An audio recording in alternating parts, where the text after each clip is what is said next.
اللہ اکبر اللہ اکبر وللہ الحمد اللہ اکبر اللہ اکبر اللہ اکبر لا الہ الا اللہ اللہ اکبر اللہ اکبر وللہ الحمد اللہ اکبر اللہ اکبر اللہ اکبر لا الہ الا اللہ اللہ اکبر اللہ اکبر وللہ الحمد۔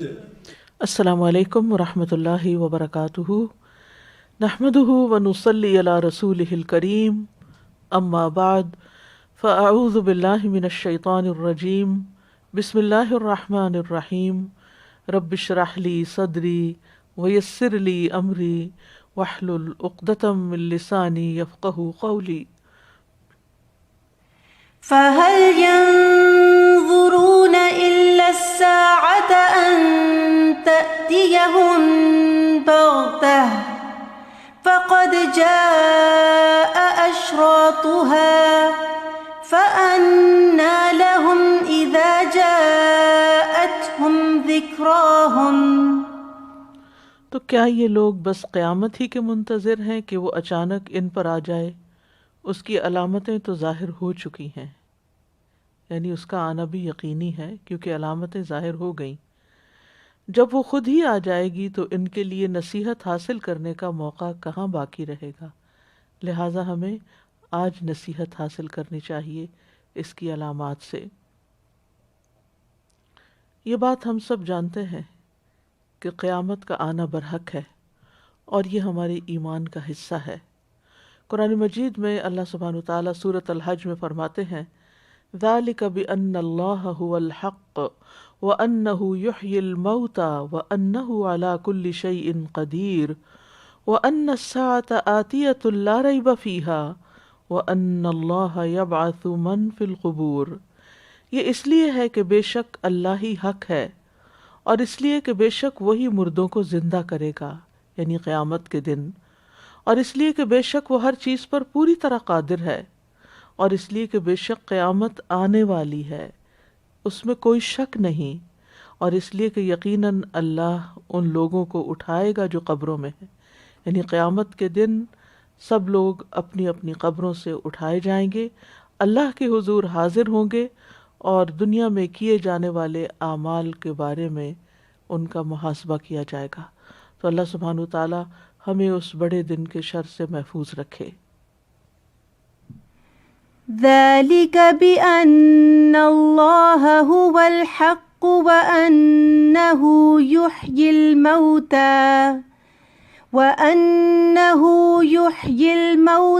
وَأَنَّهُ عَلَى كُلِّ شَيْءٍ قَدِيرٌ وَأَنَّ السَّاعَةَ آتِيَةٌ لَا رَيْبَ فِيهَا وَأَنَّ اللَّهَ يَبْعَثُ مَن فِي الْقُبُورِ۔ قیامت کی نشانیوں کا ذکر کرنے کا مقصد یہ ہے کہ انسان اپنی منزل کی تیاری کر سکے، جہاں اسے ایک دن جا کر ٹھہرنا ہے، پہنچنا ہے، اس کے بارے میں اچھی طرح آگاہی حاصل کر سکے۔ انس بن مالک کہتے ہیں کہ ایک شخص نے رسول اللہ صلی اللہ علیہ وسلم سے قیامت کے بارے میں پوچھا کہ قیامت کب آئے گی؟ آپ نے فرمایا تم نے قیامت کے لیے کیا تیاری کی ہے؟ یعنی اصل مقصد ہے اس دن کی تیاری کرنا، نہ کہ صرف یہ جاننا کہ کب آ جائے گی وہ۔ اس نے عرض کیا میں نے اس کے لیے بہت ساری نمازیں، روزے اور صدقے نہیں تیار کر رکھے، یعنی وہ تو صرف فرائض کی حد تک ہی ہیں، لیکن میں اللہ اور اس کے رسول سے محبت کرتا ہوں، یہ میری تیاری ہے۔ نبی صلی اللہ علیہ وسلم نے فرمایا پھر تمہارا حشر بھی انہی کے ساتھ ہوگا جن سے تمہیں محبت ہے۔ ابن رجب رحمہ اللہ کہتے ہیں کہ پس قیامت کب آئے گی؟ آپ نے اس کا جواب دینے سے اعراض برتا اور اس کے لیے تیاری کا ذکر کیا، کیونکہ سوال کرنے والے اور دوسرے لوگوں کو اس کی تیاری کا حکم دیا گیا ہے، اور اسی بات کو اہمیت دی جانی چاہیے. یعنی قیامت کا ذکر ہو یا قیامت کی نشانیوں کا ذکر ہو، اصل اہم چیز کیا ہے کہ اس کی تیاری کی جائے، اور فتنوں کے آنے سے پہلے پہلے نیک اعمال کی طرف توجہ اور بڑھ جائے. رسول اللہ صلی اللہ علیہ وسلم نے فرمایا، فتنوں سے پہلے پہلے نیک اعمال کرنے میں جلدی کرو. یعنی اس سے پہلے کہ اور نشانیاں ظاہر ہوں اور پھر بڑی نشانیاں سامنے آ جائیں، تو بہتر یہ ہے کہ انسان اپنے عمل میں بہتری لائے، کیونکہ علامات قیامت ظاہر ہونے سے پہلے اعمال کا وقت ہے، عمل کرنے کا وقت ہے. کیونکہ جب علامات نازل ہو جائیں گی تو لوگوں کو دہشت ناک کر دیں گی، لوگ ڈر جائیں گے، گھبرا جائیں گے، اور اس ڈر اور گھبراہٹ میں وہ عمل کرنا بھول جائیں گے، یا ان کے لیے توبہ کا دروازہ بند کر دیا جائے گا. اس لیے توبہ کا دروازہ بند ہونے سے پہلے پہلے انسان توبہ کرے، اللہ کی طرف لوٹ آئے. اس سے پہلے کہ عمل کرنے میں مشکل آ جائے، نیک عمل کر لے. امام نووی رحمہ اللہ کہتے ہیں کہ اس حدیث کا معنی ہے کہ اس میں نیک اعمال کی طرف جلدی کرنے کی ترغیب دی جا رہی ہے، اس سے پہلے کہ عمل کرنے مشکل ہو جائیں اور انسان ان سے مشغول ہو جائے. ان مشغول کر دینے والے فتنوں کی وجہ سے جو بہت کثرت سے ہوں گے، یعنی جو وقت آگے جا رہا ہے، قریب آ رہا ہے، فتنے زیادہ ہوتے جا رہے ہیں، بڑھتے چلے جا رہے ہیں، اور جو چاندنی رات کے اندھیروں کی طرح نہیں بلکہ کالی اندھیری رات کے اندھیروں کی طرح تہ بتہ ہوں گے. یعنی چاندنی رات میں بھی اندھیرے کا ایک تاثر ہوتا ہے لیکن کم، لیکن جب چاند نہیں ہوتا تو اندھیرا شدید ہو جاتا ہے.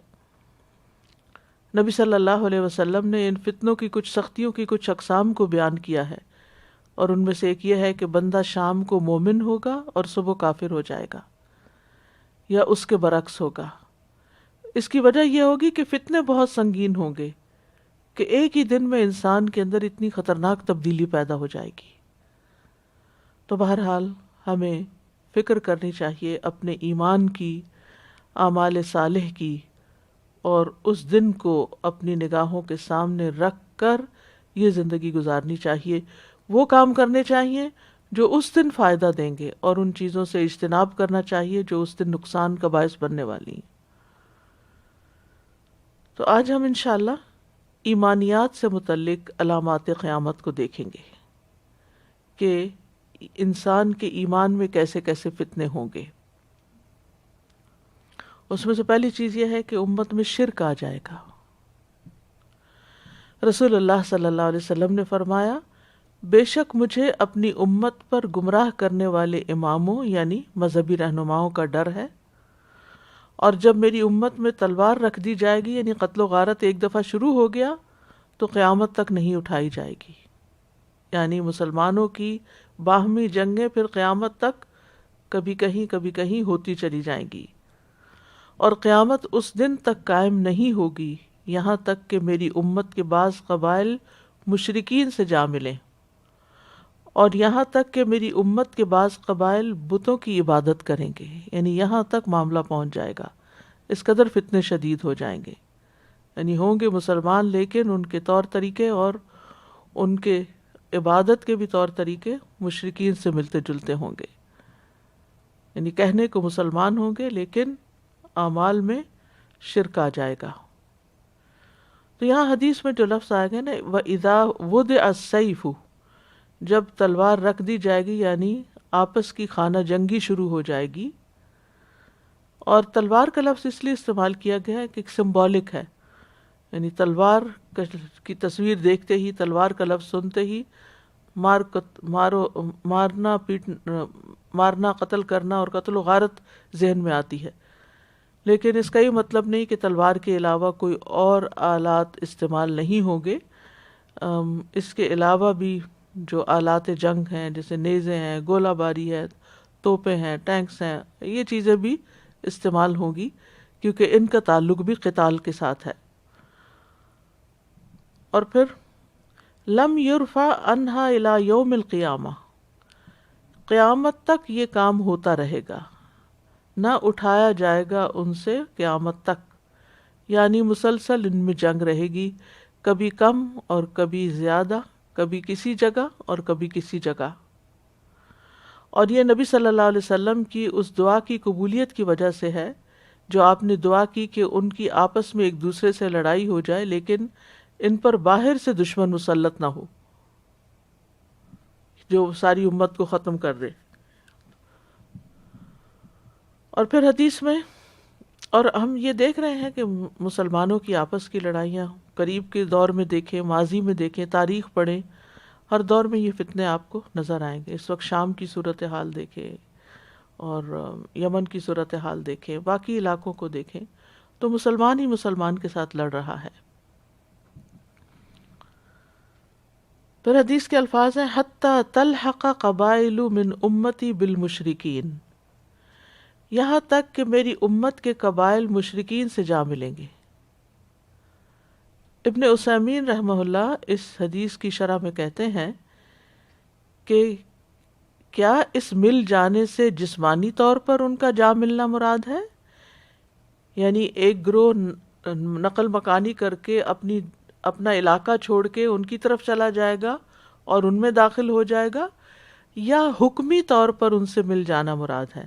یعنی وہ مشرکین والا عمل کر کے اپنے عمل کے ذریعے ان سے جا ملے گا، یعنی اس کے عمل مشرکین کے عمل والے ہو جائیں گے. تو بظاہر یوں ہی معلوم ہوتا ہے اور جو حالات اور واقعات کا مشاہدہ ہے کہ اس سے دونوں معنی مراد ہو سکتے ہیں. یعنی بذات خود بھی مسلمانوں کا ایسے لوگوں سے جا ملنا اور پھر ان کے طور طریقے اختیار کر لینا. پھر اسی طرح یہاں خاص طور پر یہ فرمایا وَحَتَّى تَعْبُدَ قَبَائِلُ مِنْ أُمَّتِي الْأَوْثَانَ، یہاں تک کہ میری امت کے بعض قبائل بتوں کی عبادت کریں گے. یعنی نہ صرف یہ کہ باقی شرک یا اعمال بلکہ بتوں کی پوجا بھی کریں گے. اور بتوں کو تو آپ معلوم ہے آپ کو کہ ان کے آگے سجدہ کرنا یا ان کے آگے نظر نیاز رکھنا یا ان کے آگے ہاتھ جوڑنا یا ان سے دعائیں کرنا یا ان کا واسطہ وسیلہ دینا، یہ تمام چیزیں اس میں آ جاتی ہیں. پھر اسی طرح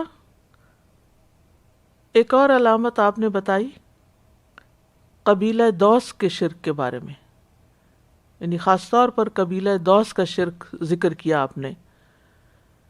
رسول اللہ صلی اللہ علیہ وسلم نے فرمایا، صحیح بخاری کی حدیث ہے، قیامت قائم نہیں ہوگی یہاں تک کہ قبیلہ دوس کی عورتوں کی پیٹھیں ذوالخلصہ کے بت کے گرد طواف کرتے ہوئے حرکت کریں گی. اور ذوالخلصہ قبیلہ دوس کا بت تھا، یعنی ان کا خاص بت تھا جس کو وہ زمانے جاہلیت میں پوجا کرتے تھے. مراد یہ ہے کہ جاہلیت والی جو رسمیں تھیں یا جو طریقے تھے وہ دوبارہ عود کر آئیں گے، لوگ ان پہ فخر کرنے لگیں گے. یہاں پر آپ نے جو فرمایا کہ حتی تضطرب الیات نساء دوس علی ذی الخلصۃ، تضطرب کا مطلب ہوتا ہے حرکت کرنا، مضطرب ہونا، اور الیات جو ہے یہ الیتن کی جمع ہے، الیتن، اور اس سے مراد عورتوں کے کولے والا حصہ یعنی بٹکس جس کو کہتے ہیں. تو مراد یہ ہے کہ ذوالخلصہ بت کے ارد گرد طواف کرتے ہوئے ان عورتوں کے کولے ہلیں گے، یعنی تیز تیز حرکت کریں گی اور ایک طرح سے کفر کا ارتکاب کریں گی اور بتوں کی عبادت کی طرف لوگ واپس لوٹ جائیں گے. تو یہ جو مثال دی جاتی ہے تضطرب الیات یعنی پیٹھوں کا حرکت کرنا، یہ جوش و خروش کی علامت ہے، تیز تیز چلنے کی علامت ہے، دھکم پیل کرنے کی وجہ سے یہ مثال بیان کی جاتی ہے. تو مطلب یہ ہے کہ صرف چند لوگ نہیں ہوں گے، بہت کثرت سے لوگ یہ کام شروع کر دیں گے، یعنی ہجوم ہوں گے ان کے ارد گرد، بہت رش ہوگا، اور جب وہ اس رش میں طواف کریں گے تو ان کی پیٹھیں بھی ایک دوسرے سے ٹکرائیں گی. رش میں جب کوئی تیز چلنے کی کوشش کرتا ہے تو پھر دائیں بائیں اس کے دھکے لگتے ہیں. آج کل پر اگر آپ دیکھیں کہ کعبہ کے گرد جب طواف ہوتا ہے تو یہ سچویشن آپ کو دیکھنے میں ملے گی، خاص طور پر جو لوگ پہلی دفعہ جاتے ہیں یا پھر یہ ہے کہ تھوڑے انگزائٹی کا شکار ہوتے ہیں، یا ان کو یہ خوف ہوتا ہے کہ کہیں گم نہ جائیں، اور وہ تیز تیز چلتے ہیں طواف کرتے ہوئے، تو وہ لا محالہ وہ ایک دوسرے سے ٹکرا جاتے ہیں، یعنی ایک دوسرے کو دھکے پڑ جاتے ہیں۔ تو یہ صورتحال قیامت کے قریب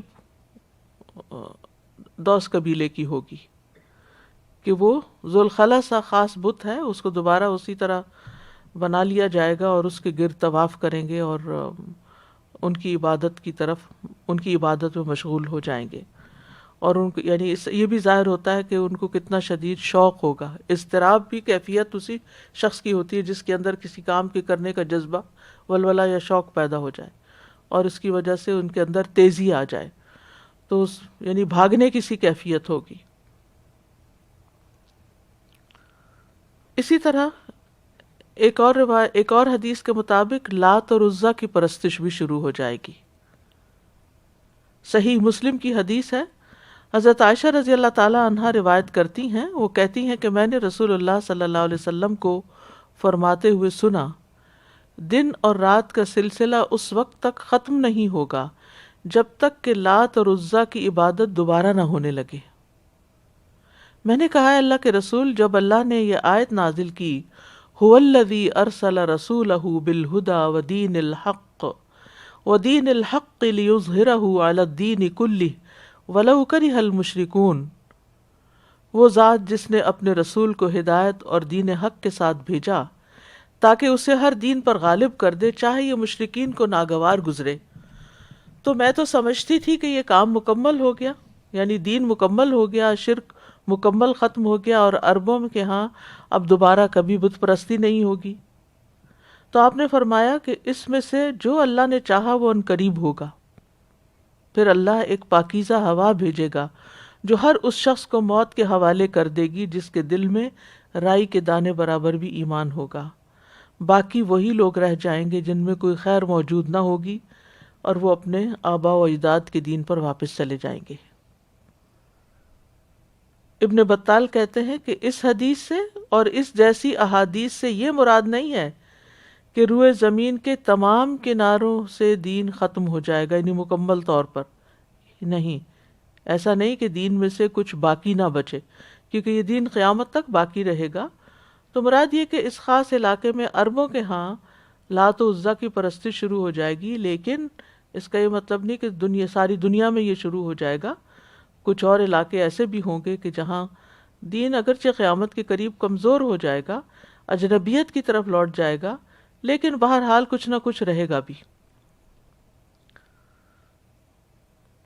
پھر جھوٹی نبوت کا فتنہ، یہ ایک اور قیامت کی علامت ہے۔ ایمانیات میں سے پہلی چیزیں تو اللہ کے حقوق کے بارے میں تھیں، اور یہاں رسول اللہ صلی اللہ علیہ وسلم کے حق کے بارے میں بات کی جا رہی ہے۔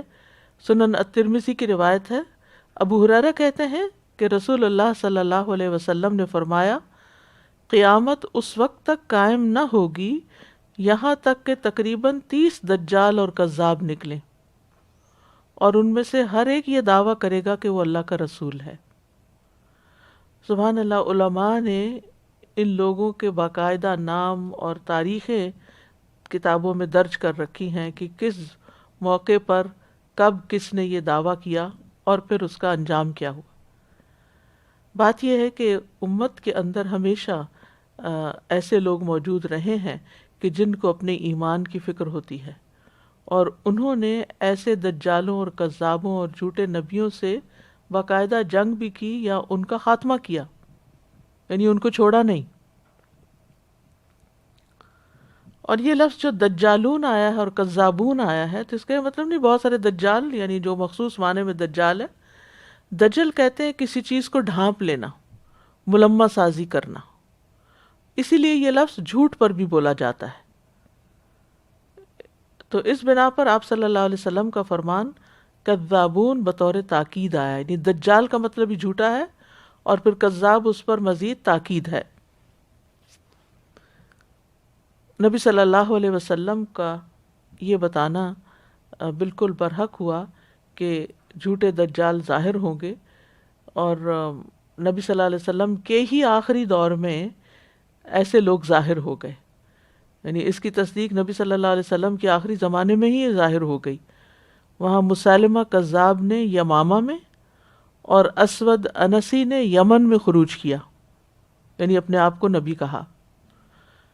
پھر ابو بکر رضی اللہ عنہ کی خلافت میں طلیحہ بن خویل نے خروج کیا، طلیحہ۔ اور یہ لوگ جو ہیں حق اور باطل کو ملا کے پیش کریں گے۔ تو دجل کا ایک معنی جو ہے خلط ملط کرنا بھی ہوتا ہے، کہ چیز حق کے مشابہ لگنے لگے، یعنی دجل کا مطلب ہے موہ و لبسا۔ یہ اس وقت کہا جاتا ہے جب ایک شخص خلط ملط کرتا ہے اور ملمہ سازی کرتا ہے، یعنی جیسے ہم کہتے ہیں نا شوگر کوٹنگ کرنا، تو اندر کچھ ہوگا اور باہر سے کچھ اور ظاہر کیا جا رہا ہوگا۔ حق کو باطل کو ملا کر دھوکہ دینے والے ہوں گے، بظاہر دین کا لبادہ اوڑھنے والے لیکن فاسد عقائد ایجاد کرنے والے ہوں گے، یعنی دیکھنے میں لگیں گے کہ بہت دیندار ہیں لیکن دین میں نئی نئی باتیں نکال دیں گے، حتیٰ کہ ایمانیات اور عقائد سے متعلق بھی۔ اور مرات المفاتیح میں آتا ہے کہ یہ حدیث اس معنی پر محمول کی جائے جو محدثین کے ہاں مشہور ہے کہ ان سے مراد وہ احادیث ہیں جو من گھڑت ہیں، یعنی جھوٹی احادیث کے بیان کرنے کی بات، یعنی دجل جو ہے۔ پھر اسی طرح جہاں نبی صلی اللہ علیہ وسلم کی آخری نبوت اور ختم رسالت کے بعد لوگ نبوت کے دعوے کریں گے، وہاں آپ سے بے انتہا محبت کرنے والے بھی دنیا میں آئیں گے، یعنی اس کی بھی پیشن گوئی کی گئی ہے۔ صحیح ابن حبان میں آتا ہے، ابو ہریرہ رضی اللہ عنہ سے مروی ہے، وہ کہتے ہیں کہ رسول اللہ صلی اللہ علیہ وسلم نے فرمایا، قسم ہے اس ذات کی جس کے ہاتھ میں میری جان ہے، تم میں سے کسی ایک پر ضرور ایسا دن آئے گا کہ وہ مجھے نہیں دیکھے گا، یعنی میں فوت ہو جاؤں گا اور پھر لوگ مجھے دیکھ نہیں پائیں گے، اور پھر اس کے بعد ایسا وقت آئے گا کہ میرا دیدار کرنا اس کو اپنے اہل و عیال اور اپنے مال سے زیادہ محبوب ہوگا۔ یعنی ایسے لوگ میری امت میں آئیں گے جو مجھ سے اتنی محبت رکھتے ہوں گے کہ جو اپنا سارا مال دینے کو تیار ہو جائیں، اپنے اہل و عیال کو چھوڑ دینے پہ تیار ہو جائیں، صرف اس لیے کہ وہ مجھے دیکھ سکیں، یعنی ایسی شدید محبت رکھنے والے آئیں گے۔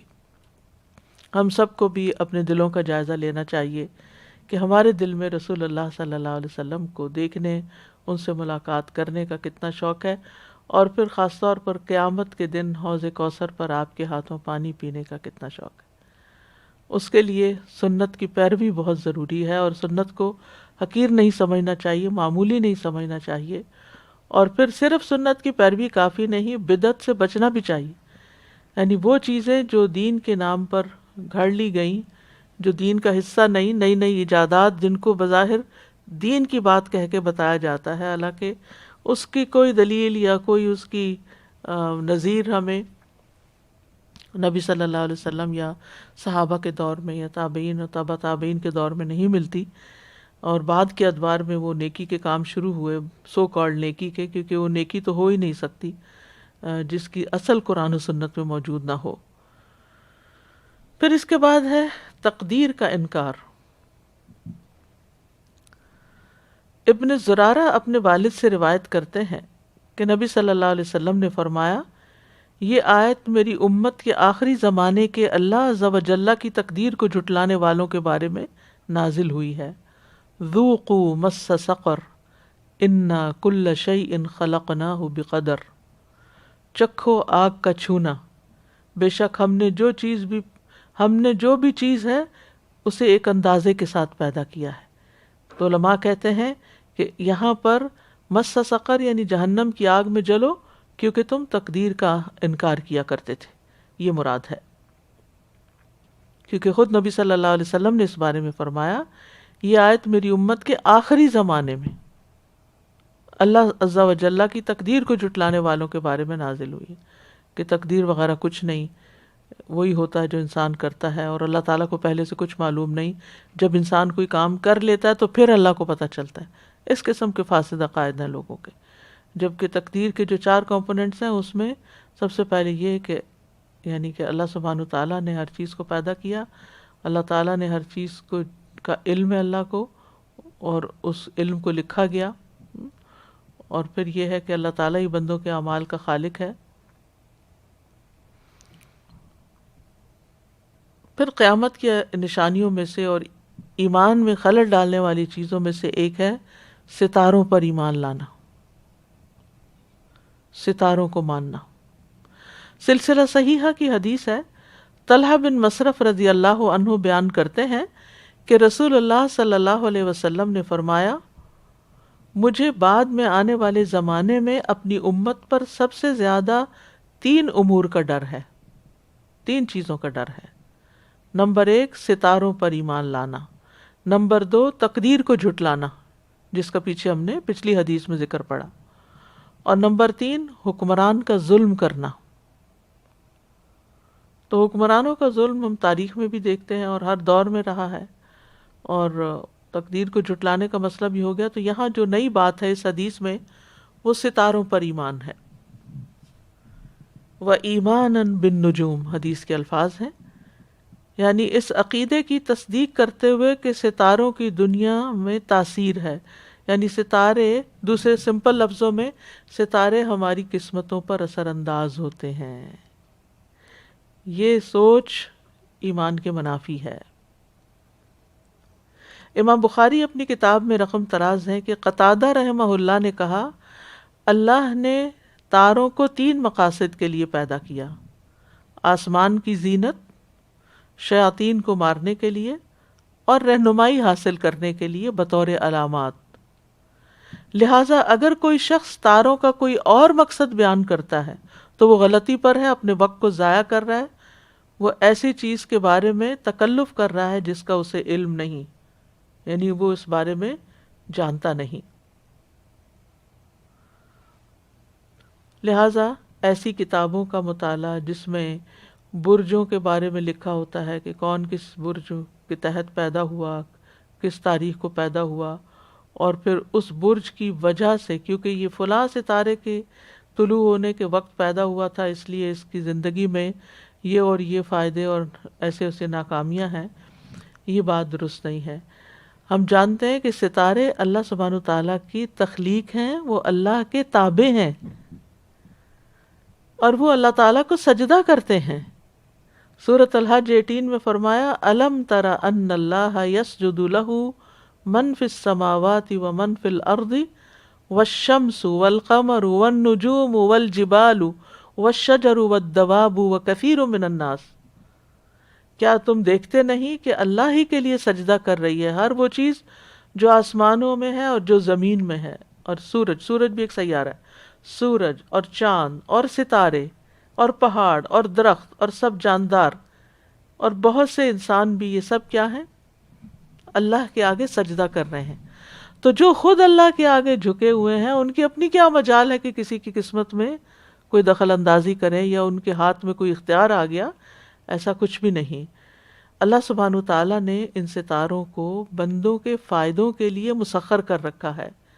الاعراف 54 میں فرمایا، والشمس والقمر والنجوم مسخرات بامرہ، سورج اور چاند اور ستارے اس کے حکم سے مسخر ہیں۔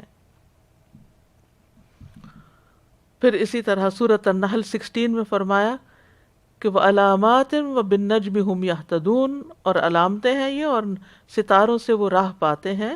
تو اس سے یہ پتہ چلتا ہے کہ سمندر اور خشکی کے اندھیروں میں ستاروں سے قافلے، مسافر لوگ اپنے رستے تلاش کرتے ہیں۔ سورۃ انعام 97 میں فرمایا، وَهُوَ الَّذِي جَعَلَ لَكُمُ النُّجُومَ لِتَهْتَدُوا بِهَا فِي ظُلُمَاتِ الْبَرِّ وَالْبَحْرِ قَدْ فَصَّلْنَا الْآيَاتِ لِقَوْمٍ يَعْلَمُونَ۔ وہی ہے جس نے تمہارے لیے ستاروں کو بنایا تاکہ تم خشکی اور سمندر کے اندھیروں میں راہ پا سکو۔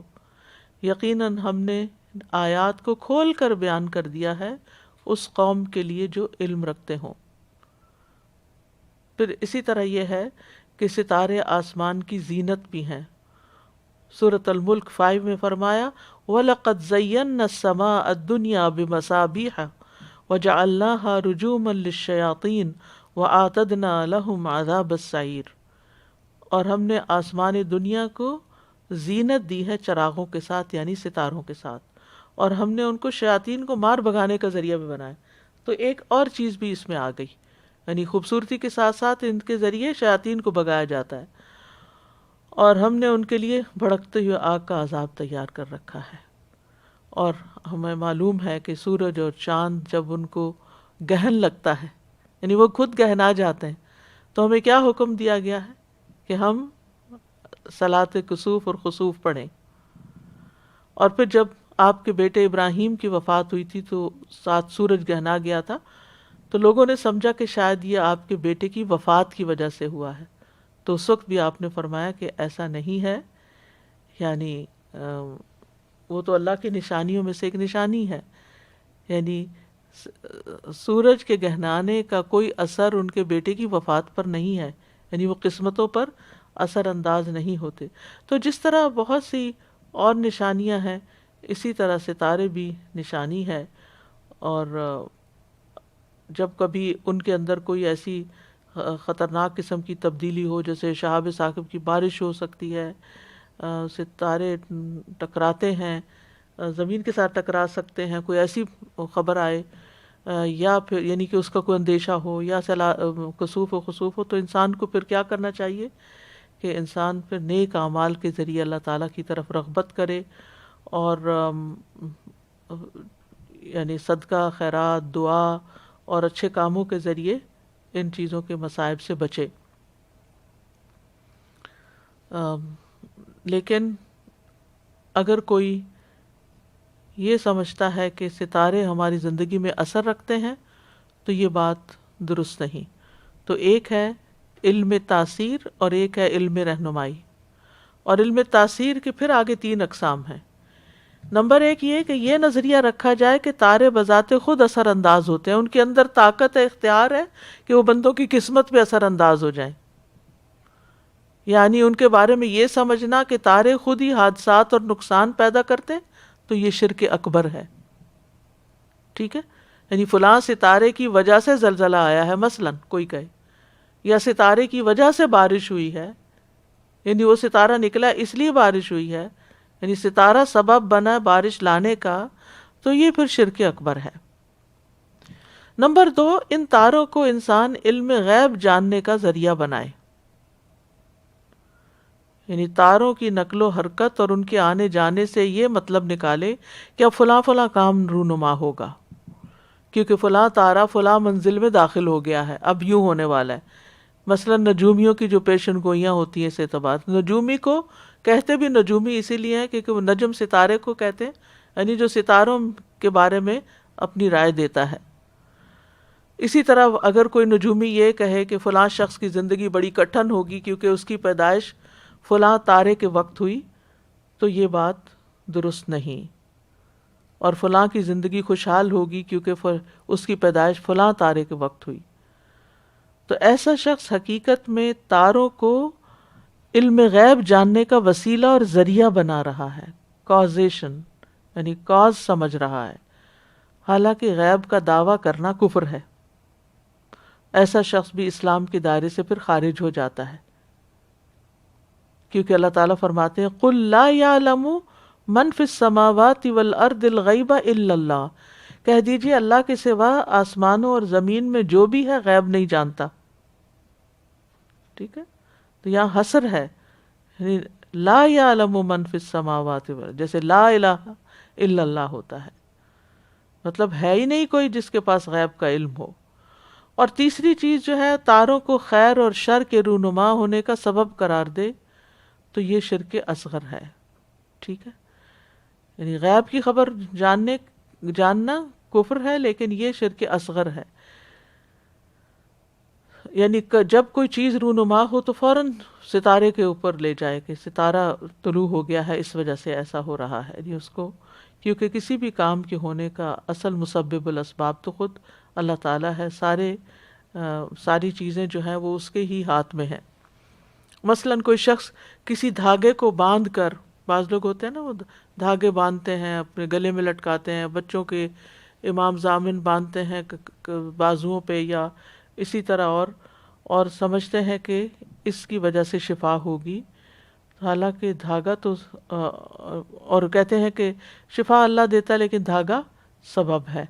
ٹھیک ہے، یہ مان لیا شفا اللہ دیتا ہے. شرک اکبر سے تو انسان بچ گیا، لیکن شرک اصغر میں پھنس گیا، کیونکہ اللہ تعالیٰ نے دھاگے میں کوئی شفا نہیں رکھی. یعنی دوائیوں میں تو اللہ نے رکھی ہے یا اور چیزیں جو ہیں، لیکن دھاگے کے اندر تو شفا نہیں ہے. شفا تو اللہ کے ہاتھ میں ہے، اور اللہ تعالیٰ نے شفا کے لیے دوائیں اختیار کرنے کا کہا ہے. پھر اسی طرح بارش کے ساتھ اس کا کوئی تعلق نہیں ہے.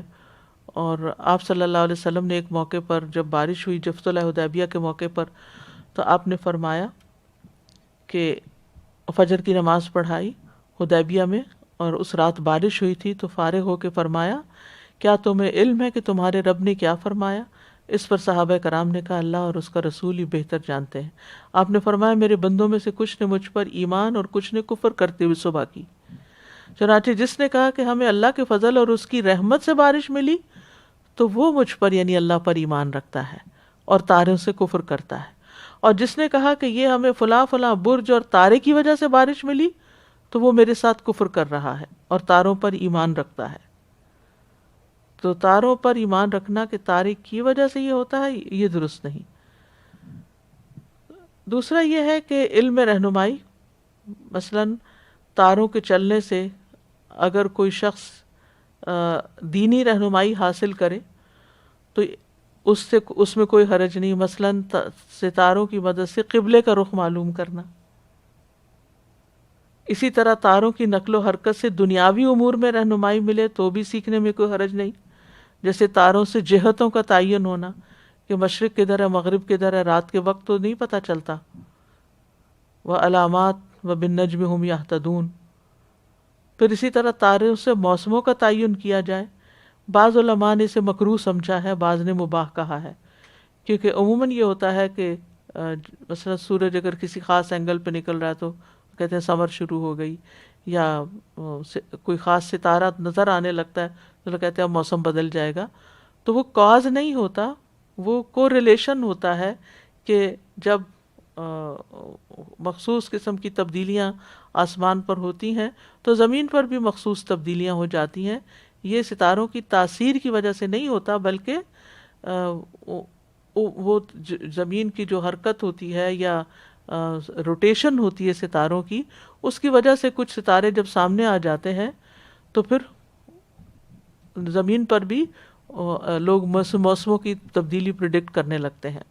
جیسے یہ ایسے ہی ہے جیسے کوئی کہے کہ اب مشرقی ہوا چل پڑی تو سردی آ جائے گی، اور مغربی چل پڑی تو گرمی آ جائے گی، وغیرہ وغیرہ. مجھے نہیں معلوم کہ مشرقی سے سردی آتی ہے مغربی سے، لیکن ہواؤں کے جب رخ بدلتے ہیں تو اس سے موسم بھی بدلتے ہیں. وہ ایک علامت ہوتی ہے.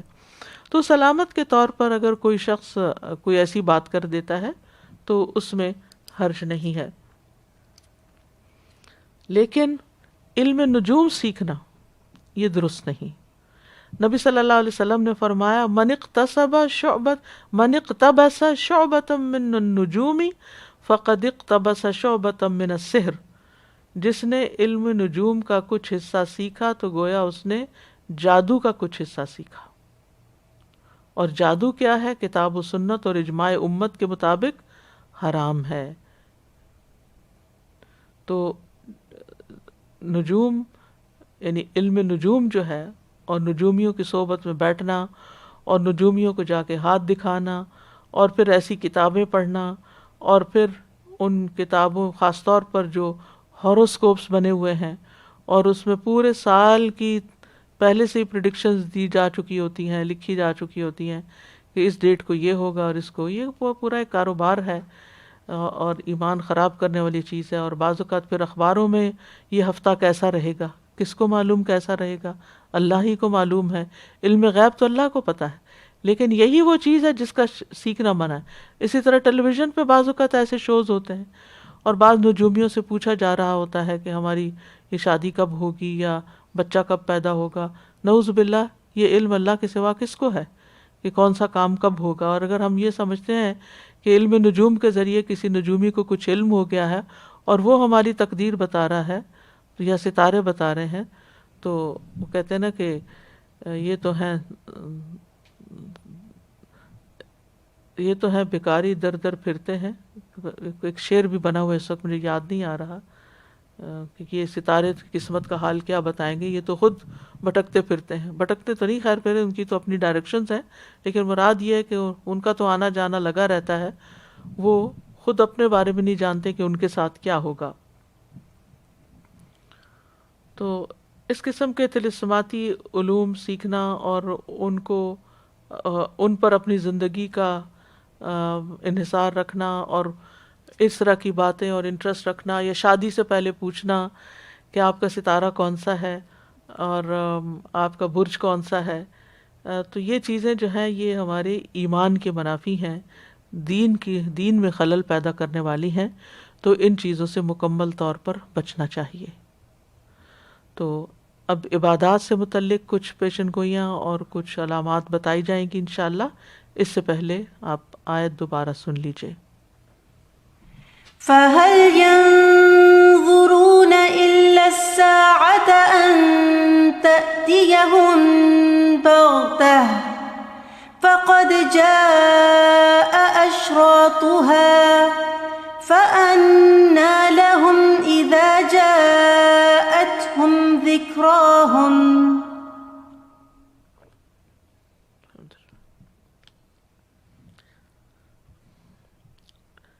عبادات میں سب سے پہلی چیز ہے نمازوں کا ضائع کیا جانا.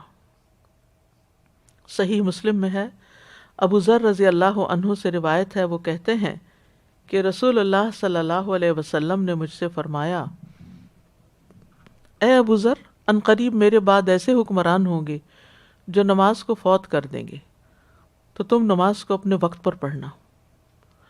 تو اگر تو نے نماز کو اپنے وقت پر پڑھ لیا تو وہ نماز جو پھر حاکم کے ساتھ پڑھی جائے گی جماعت میں، وہ تیرے لیے نفل ہوگی، ورنہ تو نے تو اپنی نماز پوری کر ہی لی. یعنی بہت تاخیر سے پڑھنا، بہت ڈیلے کر کے پڑھنا جو ہے، یہ بھی ناپسندیدہ ہے اور یہ بھی علامات قیامت میں سے ہے.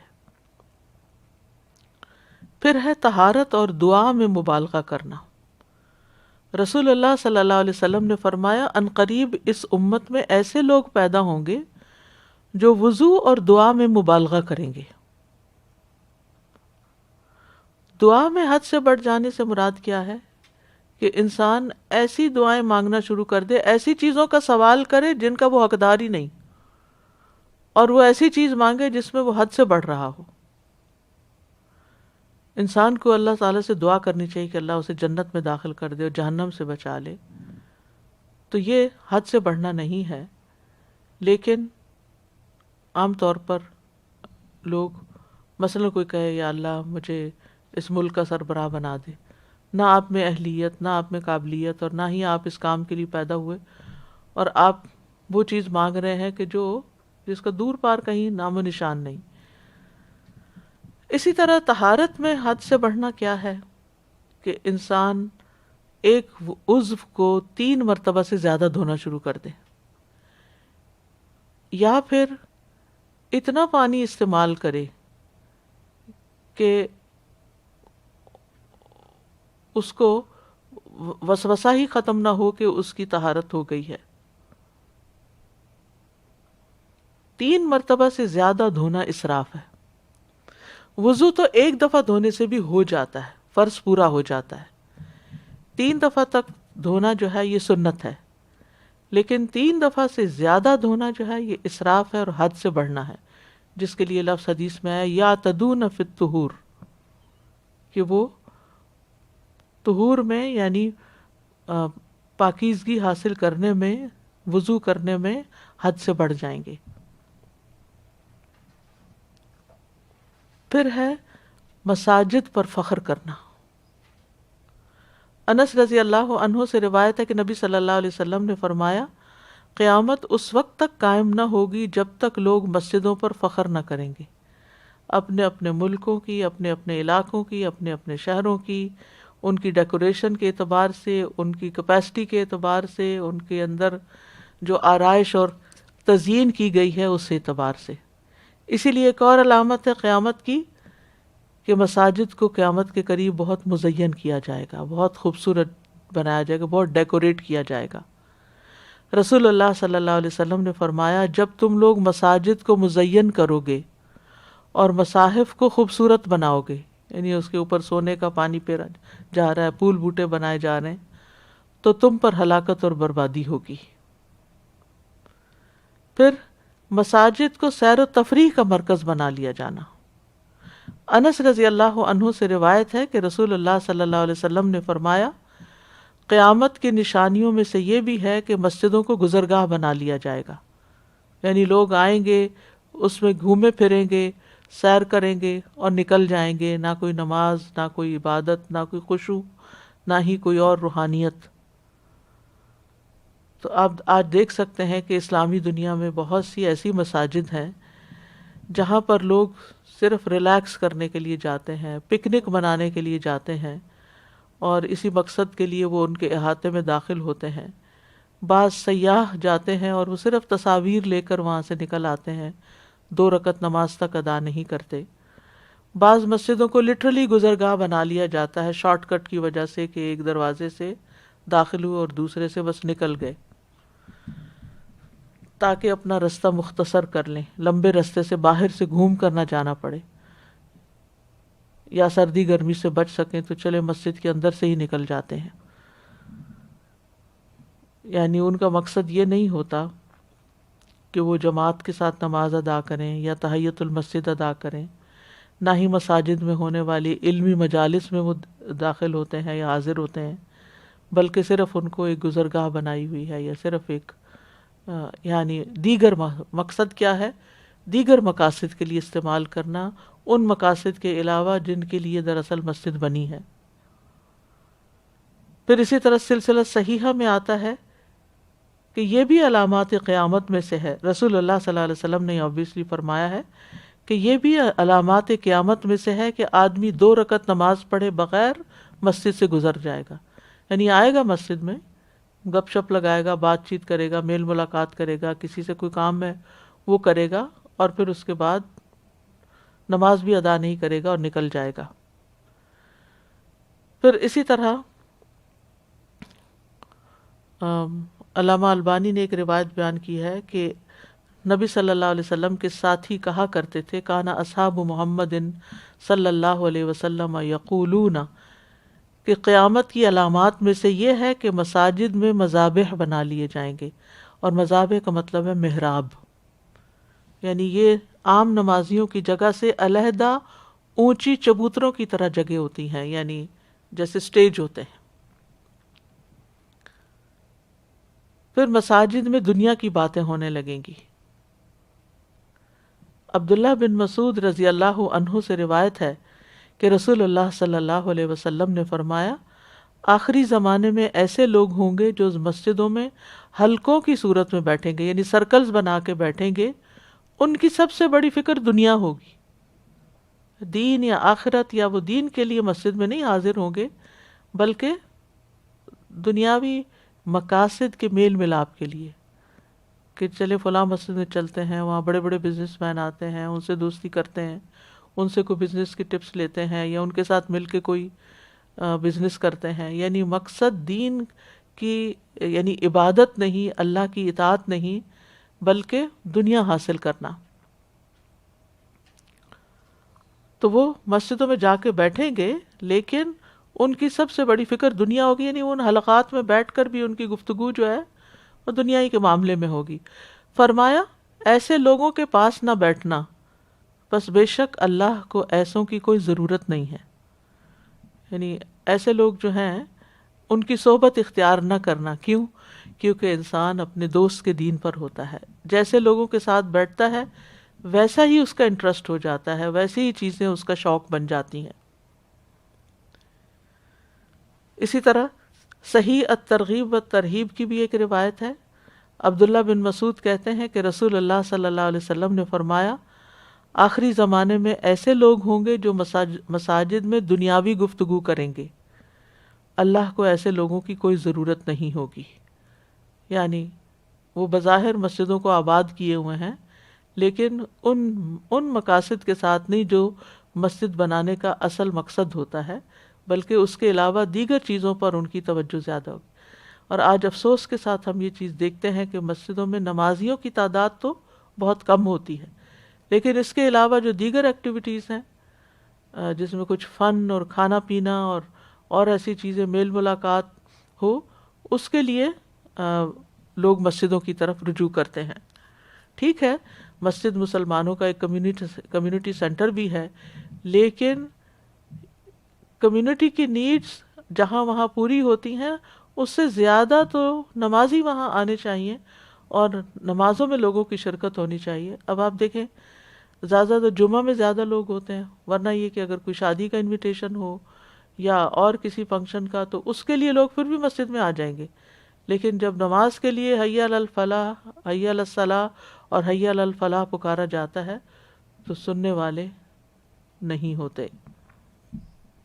تو اللہ سبحانہ وتعالی ہمیں ان تمام فتنوں سے محفوظ رکھے اور مساجد کی قدر کی توفیق دے اور اپنی عبادات کو اسی طریقے پر کرنے کی جو اللہ تعالیٰ کو پسند ہے.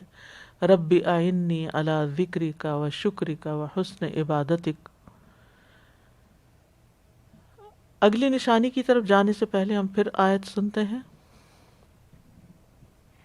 فَهَلْ يَنظُرُونَ إِلَّا السَّاعَةَ أَن تَأْتِيَهُم بَغْتَةً فَقَدْ جَاءَ أَشْرَاطُهَا فَأَنَّىٰ لَهُمْ إِذَا جَاءَتْهُمْ ذِكْرَاهُمْ.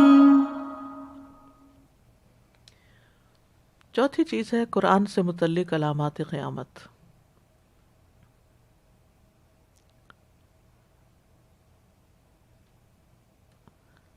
قرآن کو گا گا کر پڑھنا. رسول اللہ صلی اللہ علیہ وسلم نے فرمایا 6 چیزوں سے پہلے علم حاصل کر لو، 6 چیزوں سے پہلے عمل کر لو. نمبر 1 بے وقوفوں کی حکومت، نمبر 2 پولیس والوں کی کثرت، نمبر 3 قطع رحمی رشتوں کو کاٹنا، نمبر 4 فیصلوں کی خرید و فروخت یعنی ججز سے فیصلے مال دے کے کروائے جائیں گے، نمبر 5 قتل کو معمولی سمجھنا، نمبر 6 اور نوجوان لڑکے آئیں گے جو قرآن کو گا گا کر پڑھیں گے. وہ ایسے آدمی کو امام بنائیں گے جو نہ فقیہ ہوگا نہ عالم، وجہ صرف یہ ہوگی کہ وہ انہیں گا گا کر قرآن سنائے گا. دین کا کوئی مطلب معنی حقیقت اس کو معلوم نہ ہوگی، ساری کی ساری توجہ خوش الہانی پر ہی ہوگی. قرآن کا حلق سے نیچے نہ اترنا.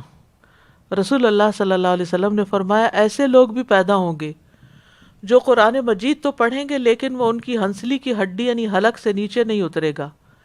جب ان کی ایک لہر اٹھے گی تو اسے روک دیا جائے گا. یہ سلسلہ جاری رہے گا حتیٰ کہ ان لوگوں کے بڑے لشکروں میں دجال ظاہر ہوگا، یعنی قرآن پڑھنے والوں کے بیچ میں سے ہی وہ نکل آئے گا.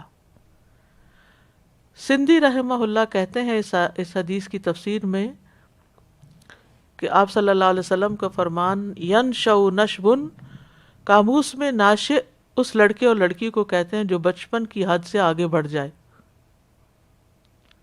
یعنی وہ ایک لہر کی صورت میں آئیں گے، کثرت ہو جائے گی ان کی. اور آپ کا فرمان ہے کلما خرج قرن، کہ جب ان میں سے ایک گروہ ظاہر ہوگا قطع کاٹ دیا جائے گا، یعنی اس کو ختم کر دیا جائے گا. جیسے فرقہ حروریہ خوارج کا فرقہ تھا تو حضرت علی رضی اللہ عنہ نے ان کی سرکوبی کر دی تھی.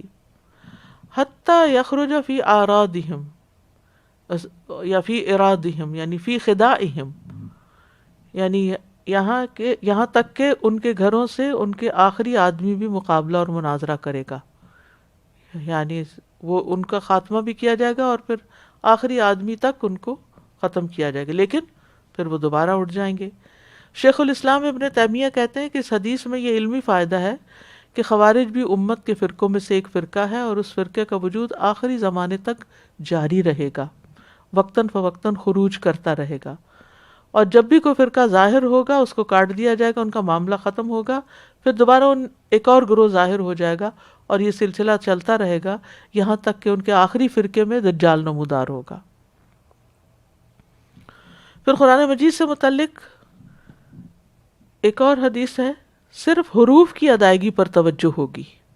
سلسلہ صحیحہ کی حدیث ہے، جابر بن عبداللہ سے مروی ہے، وہ کہتے ہیں کہ نبی صلی اللہ علیہ وسلم نے فرمایا، ان قریب ایسے لوگ آئیں گے کہ وہ قرآن کی درست ادائیگی کو اتنی اہمیت دیں گے جتنی کہ تیر کے سیدھا کرنے کو دی جاتی ہے، اور وہ اس کا بدلہ دنیا میں وصول کریں گے اور اس کے اجر و ثواب کو آخرت تک مؤخر نہیں کریں گے، یعنی پہلے سے ہی کانٹریکٹ کر لیں گے کہ کس مجلس پر کتنا ان کو پے کیا جائے گا وغیرہ وغیرہ۔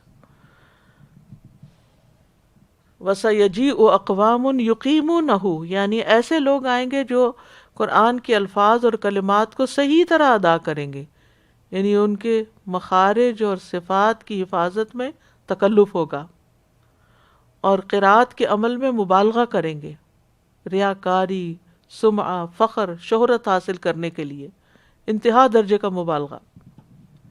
تیبی کہتے ہیں کہ اس حدیث کے ظاہر میں تنگی کو ختم کرنے اور حکم کو آسان بنانے کی بات ہے، یعنی بہت تکلف نہیں کرنا چاہیے قرات میں، اور اللہ تعالیٰ سے اجر تلاش کرنے، عمل میں اخلاص کا اظہار کرنے، قرآن کے معنی میں غور و فکر کرنے اور اس کے عجائبات میں غوطہ زن ہونے کی بات ہے، یعنی یہ اس کے برعکس یہ کام کرنا چاہیے۔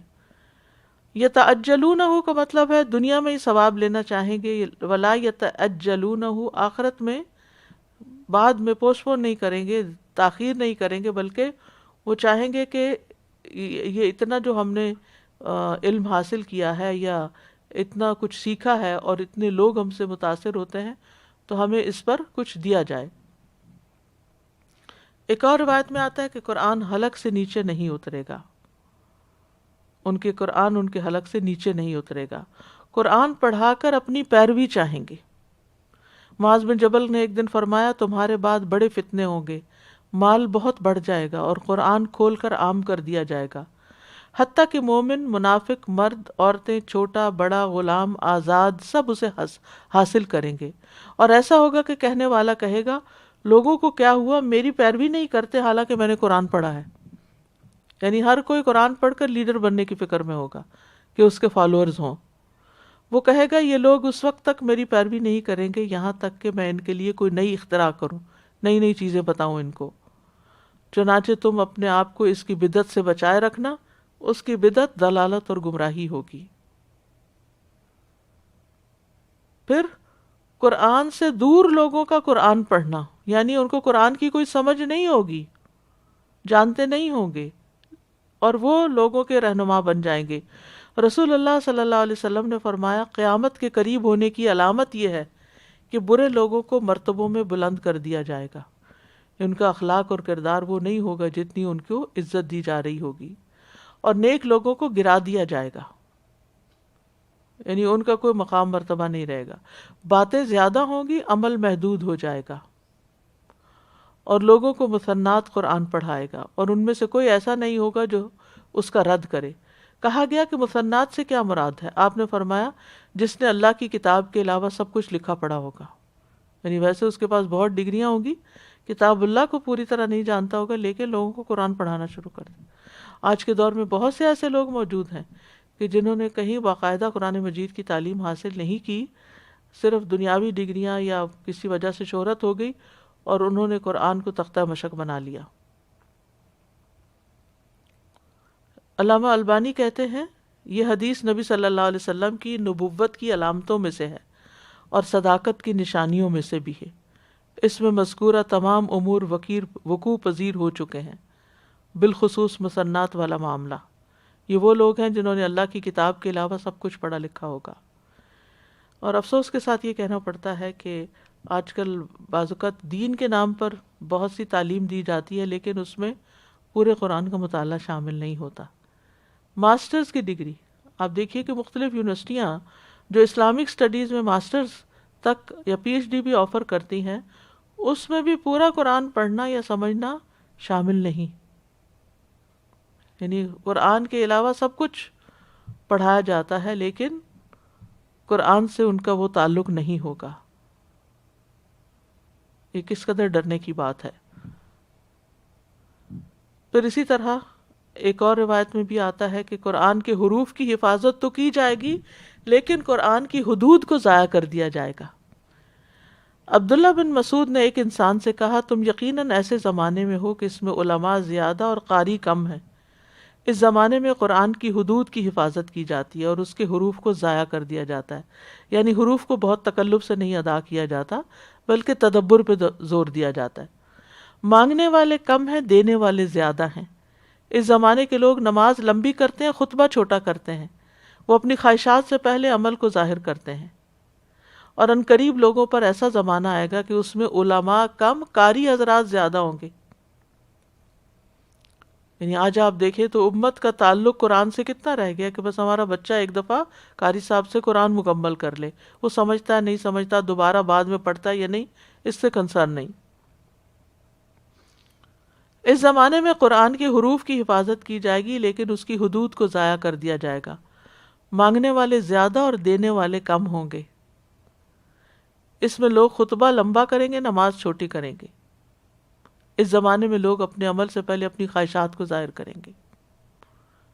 تو یہ چیزیں بھی آج ہم دیکھتے ہیں، یعنی عمل سے پہلے مراد یہ کہ قرآن کے ذریعے قرآن کو عمل کی غرض سے پڑھنے کی بجائے اپنی خواہشات کی تکمیل کے لیے پڑھایا جائے گا، اور اس پر دنیاوی بینیفٹس حاصل کرنے کی تمنا کریں گے۔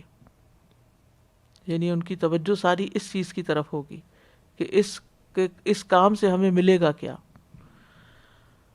پھر اسی طرح یہ کہ قرآن پڑھنے کے باوجود ان کے دل بڑے سخت ہوں گے۔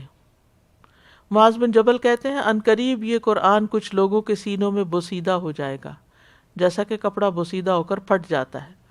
وہ اس قرآن کو پڑھیں گے لیکن اس میں کوئی لطف اور لذت نہیں پائیں گے۔ وہ بھیڑیوں کے دلوں پر بھیڑوں کی کھالیں پہنیں گے۔ ان کا عمل طمع اور لالچ کے لیے ہوگا، لیکن اس میں اللہ کا خوف نہ ہوگا۔ اگر وہ عمل میں کوتاہی کریں گے تو کہیں گے ان قریب ہم جنت تک تو پہنچ ہی جائیں گے۔ اگر وہ برے عمل کریں گے تو کہیں گے ہمیں معاف کر دیا جائے گا۔ ہم اللہ کے ساتھ کسی کو شریک نہیں ٹھہراتے، ہم شرک تو نہیں کرتے، ہمیں معافی مل جائے گی۔ اور پھر ایسے لوگ ہوں گے جو قرآن پڑھ کر دنیا طلب کریں گے۔ رسول اللہ صلی اللہ علیہ وسلم نے فرمایا، جو شخص قرآن پڑھے اسے چاہیے کہ قرآن کے ذریعے اللہ تبارک و تعالیٰ سے سوال کرے کہ وہ اس کی ضروریات اور حاجات پوری کرے، کیونکہ عنقریب ایسے لوگ بھی آئیں گے جو قرآن کو پڑھ کر اس کے ذریعے سے لوگوں سے سوال کریں گے۔ یعنی ان کی تلاوت کا مقصد کیا ہوگا؟ لوگوں کو اپنی طرف متوجہ کرنا تاکہ لوگ ان کو دنیا کے فائدے پہنچائیں۔ ان کا مقصد آخرت کو حاصل کرنا نہیں ہوگا۔ تو اللہ سبحانہ وتعالی ہمیں ان تمام فتنوں سے محفوظ رکھے۔ قرآن مجید جس مقصد کے لیے نازل ہوا ہے، قرآن مجید جس مقصد کے لیے نازل ہوا ہے، اتارا گیا ہے، اسی مقصد کو ہم اپنی پرائرٹی رکھیں، اس کو سمجھیں، اس پر غور و فکر کریں، اس پر عمل کریں، اس کی تبلیغ کریں، اور اس کے ساتھ اپنا جینا مرنا وابستہ کر لیں۔ تو اللہ سبحانہ وتعالی ہمیں اس کی توفیق عطا فرمائے۔ وآخر دعوانا ان الحمد للہ رب العالمین۔ سبحانک اللہم وبحمدک، اشہد ان لا الہ الا انت، استغفرک واتوب الیک۔ السلام علیکم ورحمۃ اللہ وبرکاتہ۔ اللہ اکبر اللہ اکبر اللہ اکبر، لا الہ الا اللہ، اللہ اکبر اللہ اکبر وللہ الحمد، اللہ اکبر اللہ اکبر اللہ اکبر، لا الہ الا اللہ۔